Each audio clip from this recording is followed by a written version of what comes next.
आज जैसे सभी को पता है कि अक्षय तृतीया का महोत्सव है, जिस दिन वर्षी तप करने वालों का पारणा कराया जाता है। ये पारणा इक्षुरस से कराया जाता है। इस पारने के पीछे इक्षुरस पिलाने का क्या रहस्य छिपा है, जानिए इस नाटक के द्वारा हम प्रस्तुत करते हैं। राजा नाभिराय, माता मरुदेवी भगवान आदिनाथ के माता पिता थे। जब ऋषभ देव माता के घर में आए तो माता ने 14 स्वप्न देखे थे। देखिए राजा नाभिराय और मरुदेवी की एंट्री।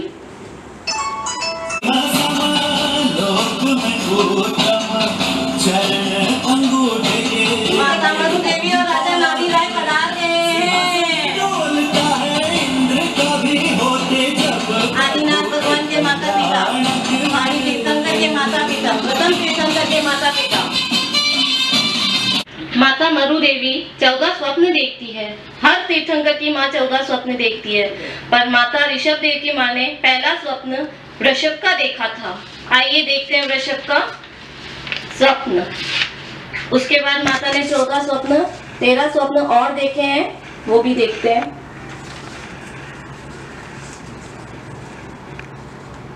ऐसे 9 महीने पश्चात रोहिणी नक्षत्र में अयोध्या में चैत्रवदी नवमी के दिन राजा ऋषभ देव का जन्म होता है।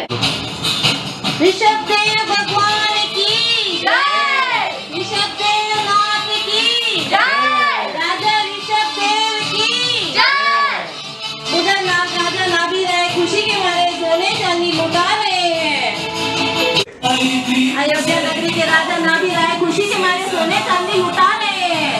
देखिए कैसे सोने चांदी की बहार, सोने चांदी, बड़े छोटे बुजुर्ग सब सोने चांदी के लिए। जय हो राजा, जय हो। लिया है आदिनाथ ने उत्सव बड़ा महान है, अंतिम जन्म लिया प्रभु जिन जन धर्म की शान है। चैत्र शुक्ल नवमी पावन है, मरुदेवी ने सुत जाया, भावित शंकर गोद में बैठे माता का मन हर्षाया। नाभिराय पिता खुश हो करके बाट रहे स्वर्णिम देवर, ये सब खुद कल की माया है, अपना नहीं ये तो है पर। जन्म लिया है आदिनाथ ने उत्सव बड़ा महान है, अंतिम जन्म लिया प्रभु जी ने जैन धर्म की शान है, जैन धर्म की शान है। राजा ऋषभ देव अपनी बचपन अवस्था को छोड़कर यौवन अवस्था में आते हैं। यौवन अवस्था में उनकी एंट्री किस प्रकार होती है, देखिए।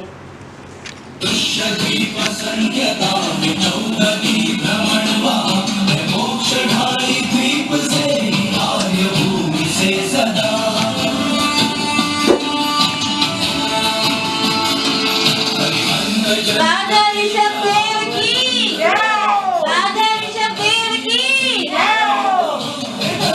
राजा ऋषभ देव अपनी यौवन अवस्था में आ गए। राजपाट भी संभाला उन्होंने। माता पिता की आज्ञा अनुसार उनका विवाह सुमंगला से हुआ और सुनंदा से भी हुआ। उनकी पहली पत्नी से 100 पुत्र और 1 पुत्री भामी जी हुए और उनकी दूसरी पत्नी एक पुत्र बाहुबली और एक पुत्री सुंदरी जी प्राप्त हुए। पहले जैसा कि कल जिमित ने बताया था कि भोग भूमि हुआ करती थी, सब कुछ कल्प वृक्ष से ही प्राप्त होता था। बाद में राजा ऋषभ देव ने लोगों को कर्म का महत्व समझाया। ये भारत कर्म भूमि बन गया। राजा ने उन्हें असी मसी कृषि के बारे में बताया। उन्होंने अपने पुत्रों के माध्यम से पुरुषों में 72 कला और पुत्रियों के माध्यम से 64 कलाएं स्त्रियों में सिखाई, जिससे कि एक विशाल भारत का निर्माण हुआ है। राजा ऋषभ देव की जय। राजा ऋषभ देव बहुत ही मनोरंजन के साथ अपनी यौवन अवस्था पूर्ण कर रहे थे। तभी एक दिन की बात है, वे नृत्यशाला में नीलांजना का नृत्य देख रहे थे। नृत्य करते करते क्या सीन उनके सामने आता है, देखिए।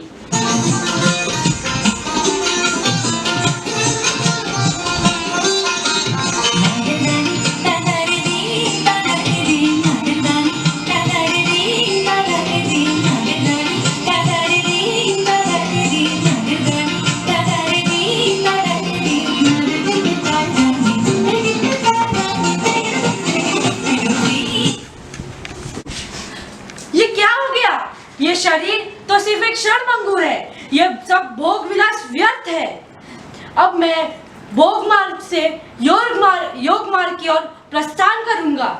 मेरा यह विश्वास है कि आध्यात्मिक साधना से ही मोक्ष मार्ग की प्राप्ति हो सकती है।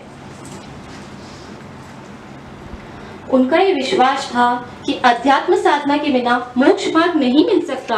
ये सोचकर उन्होंने अपने बड़े पुत्र भरत को राज्य का उत्तराधिकारी बना दिया और बाकी 99 पुत्रों को अलग अलग राज्य देकर उनके जीवन के दायित्व से मुक्त हो गए और आत्म साधना के मार्ग पर चलने का संकल्प ले लिया। देखिए भरत और बाहुबली की एंट्री। प्रणाम पिताश्री। आयुष्मान भव। हे भरत, अब मैं साधना के मार्ग पर आगे बढ़ना चाहता हूँ, इसीलिए इस राज्यपाट का उत्तराधिकारी तुम्हें घोषित करता हूँ और अन्य 99 पुत्रों को अलग अलग राज्य देकर इस दायित्व से मुक्त होता हूँ। हे पिताश्री, हम इस काबिल नहीं हुए हैं कि राज का पाठ संभाल सके। पर अब मैं साधना के मार्ग पर आगे बढ़ चुका हूँ, इसलिए अब मैं पीछे नहीं हट सकता। जो आज्ञा पिताश्री। आज्ञा पिताश्री। देश के कल्याण के लिए देवता भी आगे रहते हैं। अब लोकांतिक देव भगवान को आकर प्रार्थना करते हैं कि हे भगवान, आपको संयम धारण करना पड़ेगा। देखिए लोकांतिक देव कैसे भगवान से प्रार्थना करते हैं। हे प्रभु, लोक के कल्याण के लिए आपको संयम धारण करना पड़ेगा। ठीक है। इतना कहकर लोकांतिक देव फिर से चले गए। दूसरे ही दिन से भगवान ने वर्षी दान देना प्रारंभ कर दिया। रोज 1 करोड़ 8 लाख स्वर्ण मुद्रा दान करते थे। इस प्रकार साल में 3 अरब 81 करोड़ 80 लाख मुद्रा दान कर चुके होते हैं। यहीं से दान का महत्व प्रारंभ होता है। देखिए दान किस प्रकार दिया जाता है। राजा ऋषभ देव की, राजा ऋषभ देव की, राजा ऋषभ देव की, राजा ऋषभ देव की, राजा ऋषभ देव की। राजा ऋषभ ना वैराग्य के पथ पर आगे बढ़ चुके हैं, अब वो पीछे नहीं हटना चाहते। देखिए वो अपने माता पिता के साथ माता पिता के पास जाकर दीक्षा ग्रहण करने की आज्ञा प्राप्त करना चाहते हैं। उनके माता पिता क्या कहते हैं, देखिए। द्रव्य और भोग सब कुछ नहीं है, त्याग की अपनी अलग महत्वता है। हे माता, हे पिता, मेरा मन अब इस संसार की मोह माया से उठ गया है। मैं अब वैराग्य के मार्ग पर चलना चाहता हूँ। मुझे दीक्षा ग्रहण करने की आज्ञा दीजिए।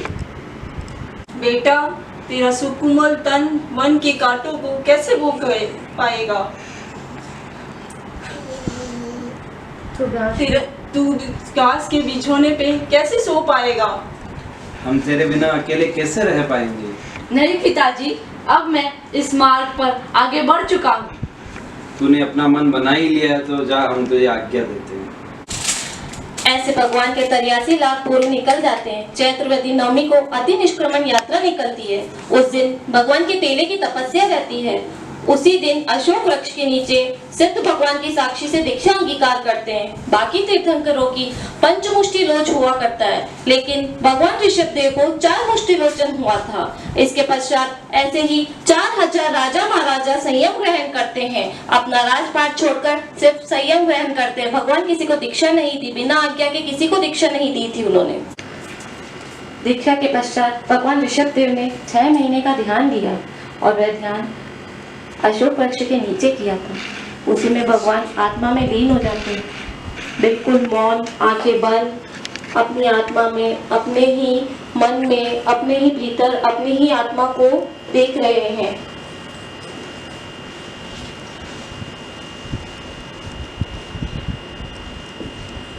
जब 6 महीने बीते तो उन्होंने अपना ध्यान तोड़ा और आहार के लिए निकले। उस वक्त किसी को ये भी नहीं पता था कि आहार दिया कैसे जाता है। लियो में घूम रहे अधीश्वर प्यारे, जनता ने समझे ना मौन इशारे। 12 मास बाए प्रभु मौन ही पाले, 12 मास बाए प्रभु मौन ही पाले। घर घर जाए किंतु भिक्षा बिना ले, घर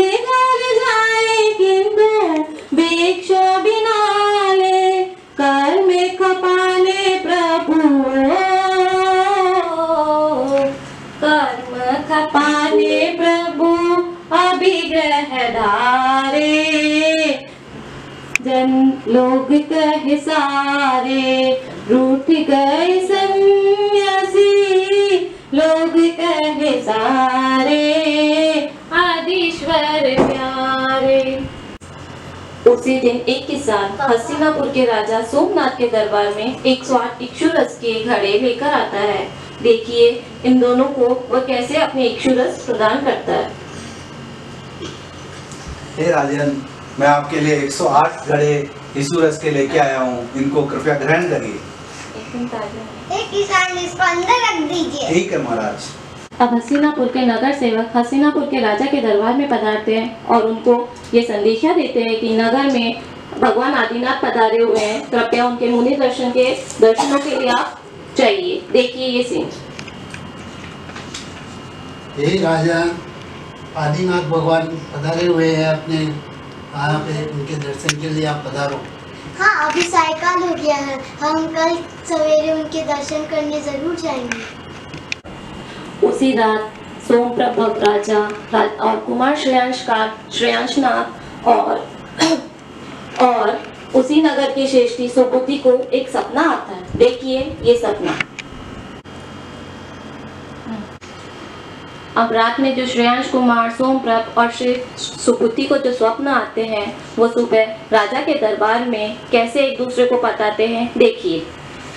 हे पिताश्री, मेरे को रात में एक स्वप्न आया था जिसमें सुमेरु पर्वत अपनी कांति खो रहा था और मैंने उसे अमृत रस से सींचा और उसकी कांति दुगनी हो गई। हे पुत्र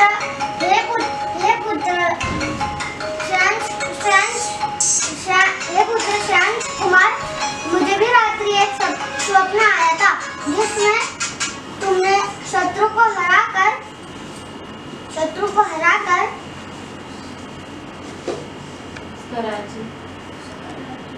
राज्य जीत के स्वामंत को वापस दे दिया।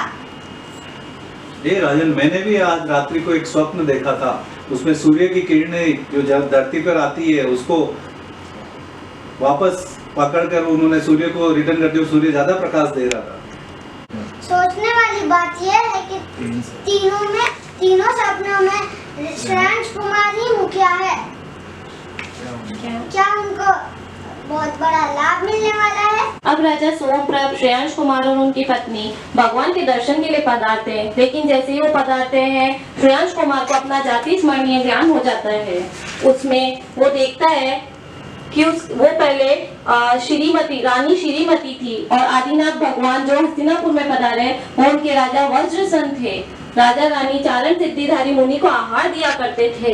यही सोचकर वो देखता है कि आहार कैसे दिया जाता, अब मुझे पता पड़ा है, मैं आहार दे सकता हूँ। भगवान मुनि को आहार के लिए आग्रह करता है। हे प्रभु, मेरे महल में पधारिए। मेरे घर पर 108 ताजे इक्षुरस के घड़े आए हुए हैं। कृपया आपकी रीति खपो मुझे लाभ दीजिए। चलिए राजन।